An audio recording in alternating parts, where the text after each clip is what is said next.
See that? That's an oil pressure gauge. And this one's like pretty yellowed up. It's been on there for quite some time. It's been on there more than 20 years. And also it is a mechanical oil pressure gauge. Is liquid filled in the gauge face itself. In other words, it's mechanical, meaning that there's no wires. It just works directly off oil pressure line. And you can get gauges. If you get one that is not liquid filled in this part where the needle is, it'll screw up after a while. Actually, this one might need to be changed, but it's still working. You know, it's getting near the end of its life. It's been there 20 years. And how I have it hooked up, basically, if you see down here, there's a T-fitting, and your oil pressure center actually bolts right into the block down here, right? There's a center unit that bolts into the block, into the engine itself. So what I did is I used like a little metal pipe with a T-fitting on it, and I screwed that little, or just I think it was a T-fitting that screws into there and into the block, with some, anti-seize and I think a pipe thread sealant I put on there, pipe thread sealant. Then I put the oil pressure sending unit on one side, and the opposite side I ran a hose to the oil pressure sending unit that is the gauge. One's at the oil pressure sending unit, it's a T-fitting. One side is the oil pressure idiot light, which I don't trust, and the other side is this. Now, when you get this thing warmed up, it's going to say almost zero. It's only going to say like a few pounds. When it's cold, it's going to have a lot more pressure. That's just how they are, at least how this is on this 89 Sportster. Now, I put this in here because if you ever have a problem with the oil pump, now I wasn't aware that there was a pinion drive problem with the oil, potential pinion drive problem with the oil pump. But it could be. It's steel on steel gear with the oil pump from the pinion drive off the that actually drives the cams and stuff. The oil pump. Let's see if I remember where this is. I know I've had this bike apart a million times, man, but the pump should be under here somewhere. Yeah, right there. See it? Right there. That's your oil pump, I think. Right there. Yeah. You can get at it actually without taking nothing out, taking a motor out or nothing like that. And if you use a bore sight camcorder, the one that's got the snake, you'll be able to look up there and see how good the gear is on the oil pump bushing. Not on the oil, the actual pinion drive gear, the bushing on the pinion drive that actually, works the pump, Now, if you got, believe it or not, if you got steel on steel, it'll wear out faster than bronze on steel. Now, I knew about that principle from when I changed there's different valves in here. There's Baisley stainless steel titanium nitrated valves. They're oversized and they're high flow tulip design, right? They're not the stock valves. The way the stock setup is, they use steel. The valves are steel, and I think the guides were cast iron. So the wear was supposed to be, like they're dissimilar metals, the wear was supposed to be in the valves. So the valves were steel, they were softer than the cast iron guides. With this setup, it's Baisley valves that are stainless steel titanium nitrated. They're much harder than they're like if you put a real hard metal with a real hard metal, it'll wear out faster. Actually, a real hard metal with a hard metal that's slightly softer than a real hard metal works better. What it has in here, instead of having cast iron guides, I think they're cast iron, they're real hard iron. It has bronze guides, And the bronze guides take the wear, but if you put the stock guides in with the real hard valve stems, the real hard valves, the real hard valve stems, they wear out. So that's like the same principle that's going on with the bronze bushing. I don't have the bronze bushing in here, but I'm going to probably order one. And the place, I'm not freaking advertising her here, but I'm just telling you. I already know that these guys like machinists are the ones that actually make Harley Davidson, not Harley Davidson. It doesn't make Harley Davidson. The machinists make Harley Davidson great. Hammer Performance. You go to hammerperf.com. That's your phone number. And this, even though it says it's down to 91, I asked the guy, it goes down to 88, as long as you don't have an S&S bottom end. I don't have an S&S bottom end per se. I have S&S rods with the Harley crank pin, so I can put this on there. And here's the tool. I forgot what the tool is. I think it's like $50. This is $98. I'll probably order from next month or so and keep it on hand. And but I got the gauge. And the other thing you might want to do is look down. If you're in doubt how your flow is, look down while the engine's running. Look down in here, and you'll see the flow of the oil coming in from the return line. And that's important. You know what I mean? That's important. You want to make sure you check that. Even if you don't have the gauge, you can kind of check it that way. And that's actually a better way of checking it than that idiot light is like. That idiot light, I think, goes off like at 1 pound or something. Because if I'm running like 3 or 5 pounds pressure, it's not like 10 pounds like a car. It's really low. So say, for instance, you're running down the highway and the thing's running, you're running 5 pounds of pressure. The idiot light's not going to come on. So you might want to check it every once in a while, even without having that gauge. But I've had that gauge on there 20 years. It's actually, you want to actually get mechanical gauge where the gauge itself is liquid filled, where the needle is, so it doesn't vibrate to death, and also it's like rubber mounted a little bit. Like I put it on there with some hose clamps, but I also put like an old, some Gorilla Tape and to like insulate it, so it doesn't vibrate as much, and then clamped it all around there. Also put heater hose. So it's kind of like rubber insulated. Like the gauge is actually held up. The first time I tried this, I didn't rubber mount it as good, and I also used a mechanical gauge that was not liquid filled in the gauge face itself, and it promptly fell apart. This one's been on there over 20 years. It's been good to go. So, but guys like this are what make Harley. If you got any defect, now I know I forgot where I did.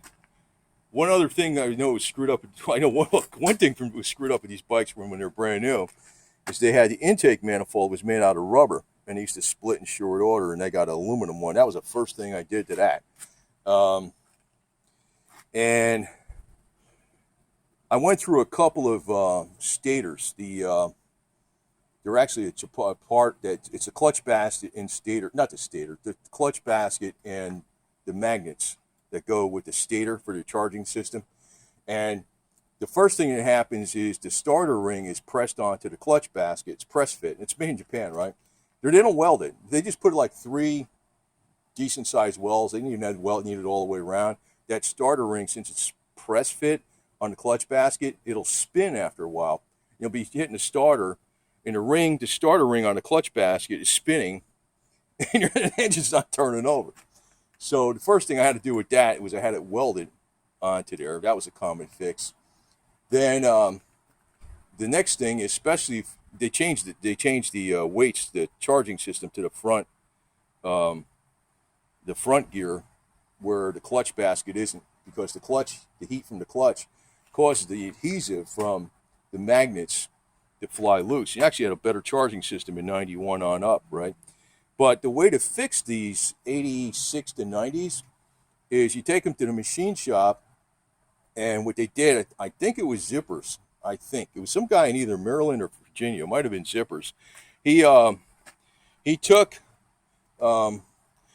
my clutch basket And he welded up the ring gear for the starter even better. And then he took new weights. He put them on there with a better epoxy. Then he put like a basket. There was a basket that was like all one piece that sits in the clutch shell, and that's all epoxy to it. So the weights are held in by the basket too, besides which is epoxied in, and the weights are epoxied in. I've never had a problem with the charging system ever after that, and it's been on there for years. And another thing, I just thrown another tip on here. This was like a $5 part. It's just a little LED voltage regulator, and I could see what's going on with my charging system at all times. Plus, the Odyssey battery is a big plus, man. I went through so many regular acid batteries, and they get acid all over the place and crap. They leak, especially when they're getting bad. The charging system will put more charge in them, and then they start bubbling up, and the acid comes out. I got an Odyssey battery in here about 6 years. It's still good. It still starts the bike up. Normally, an acid battery lasts about 6 months or something, year if you're lucky. So, but guys like this guy's got loads of stuff. These guys got loads of stuff. You can do your bottom end. I'm not. I don't know who this guy is. I mean, I saw one of his YouTube videos, and I was asking him questions about this thing, if it would fit my bike, because it's listed as 91 and up, but it does fit. I think 88, 89, and 90. As long as you don't have the S&S bottom end with the crank pin. I got the S&S connecting rods, which is not the full S&S bottom end. It's connecting rods with the stock crank pin. It's balanced for high RPM. I did that balance for high RPM because at the time, it wasn't so much because I was going to ride it really fast or rev the shit out of it. On the highways when I was out in California, you normally do 80 in the right lane. I mean, those highways were designed for 100 miles an hour, and they're straight as an arrow for the most part, right?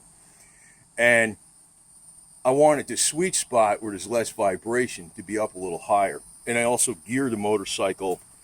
This has got the 23 tooth front sprocket versus the 21 tooth. So it's like 3,000 RPMs at 60 miles an hour, about 4,000 RPMs at 80, so, and it does smooth out. It does ride. The engine smooths out more when you get over 70 on this one. I think if they're balanced stock, usually the sweet spot is like, 55 to maybe 70, 55 to 65. This one, it's more like 70 to 80, even with it geared where it's more for highway, because just to balance it, that's another thing. But machine shop does that stuff, I can't say enough about the machine shops, because Harley Davidson is not really what makes this bike really great. It's all the aftermarket, and it's not like Arlen Ness add-ons or something. It's guys like this. It's guys like this that do this stuff. I mean, I know there's a lot of them. I know I can mention like Spurth Engineering or Zippers or whatever. There's some other ones.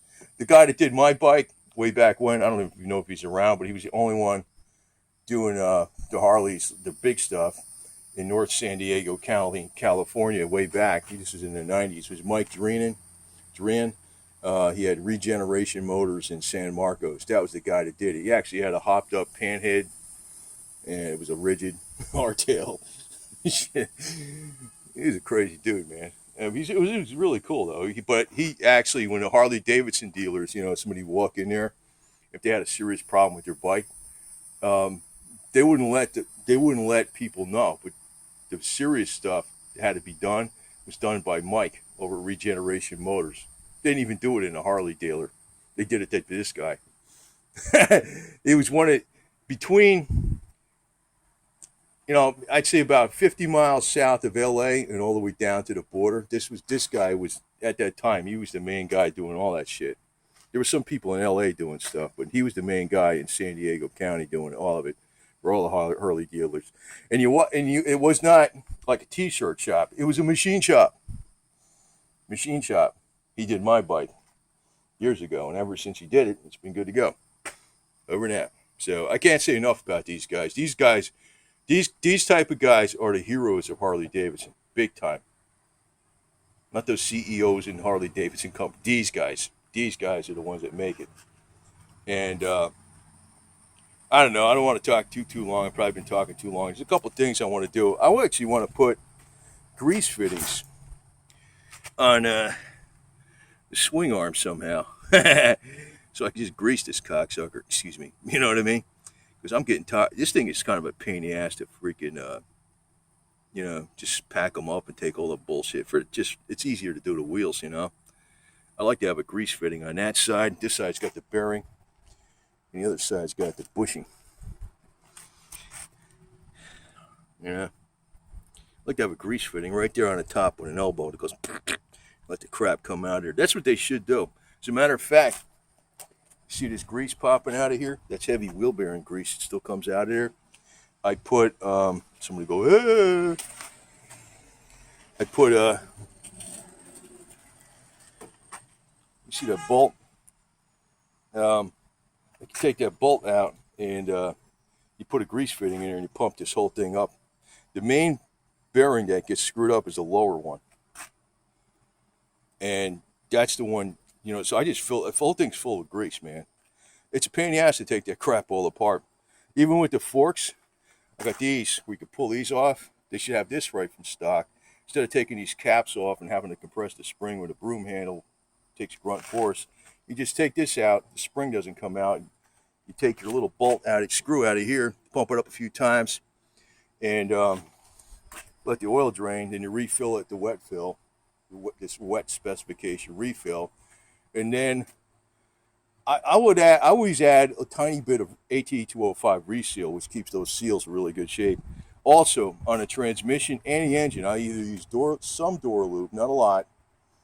I use the regular stock Harley Sport Trans lube or Mobile One 7590 gear oil synthetic, and I put a little bit of either door lube or Slick 50 in there. And what happens is the transmission shifts like butter. Just that little bit of Slick 50 or door lube, and you can find neutral real easy. And it was a part in there I broke years ago. It was a common failure on a Sportsters. It's like a little U-shaped arm that's in the shifter linkage. You got to take the transmission out to get at it. It's a $4 part, but you got to take the transmission out. That has never broke since I used this stuff in it. And actually, for that reason, I also use a little bit. I use straight 50 weight, motorcycle oil. I don't use 2050 because it's Florida. Unless you're in wintertime, I use 2050. And I put a little Slick 50 or Duralube in it, not a lot. But, that might be helping to make this gear last longer. I noticed that stuff does do a little bit of stuff, man. So I don't know. I'm going to pick these parts up from this guy next month probably. And one other thing, I bought a headlight for this, and I keep a spare headlight in a bag, and it didn't fit. It was an LED, and it's one of those eBay sellers. It's, even J&P sells these. They don't fit this stock bucket. It's like a 5 3/4, but there is one. I think it's called Pathfinder. I think it's $150. I might pick one up later, and it'll just fit in there, LED, because it'll put less drain on your charging system. Sometimes I run without the lights on during the day to make sure the battery's fully charged, so I don't have to do that anymore. Plus, I have a lot better. Actually, when I run this bike at night, I got my high beam. I run it with the high beam, but I got the high beam set where it's not that high. Because this light doesn't put out that much. I really don't like riding at night so much because I'm always afraid that, I've seen this happen in the daytime. I mean, I was riding down in the left lane and somebody's freaking muffler and exhaust pipe was right there in the middle of the road. And I got up on the pegs. I'm doing like 65, 70. I don't know what I was doing, more than 65. I got up on the pegs like I was a motocross rider, and I went right across the thing. I was like, holy shit, I could have wiped out on that motherfucker. But, if I didn't do that and I didn't see it, and I was riding at night, that's the one thing I'm always afraid of, an object in a road. That could be something there that you can smack into. That's why I want a stronger headlight. So I actually kind of said a few things on here more than probably meant to just talk about the oil pressure gauge. Very good idea. I just hate idiot lights. Um, and I wanted to tell you about this because this, like I said, I can't say enough about the guys that are machinists. This guy said some really good shit. I remember one of my bike where I put the 1220 over pistons in it. You know, if this guy was around at that time, I would have put the 1275 kit in it. Really, but the bike already's got way more than enough power. It's got an Andrews V4 cam and a Baisley valve, some headwork, and it's a 1220 over with a different ignition system and the K&N filter and the carb kit, dynojetted, and it's open pipes. So I don't know what the hell the horsepower is, but it's way more than adequate, even as it is. So anyway, over to that.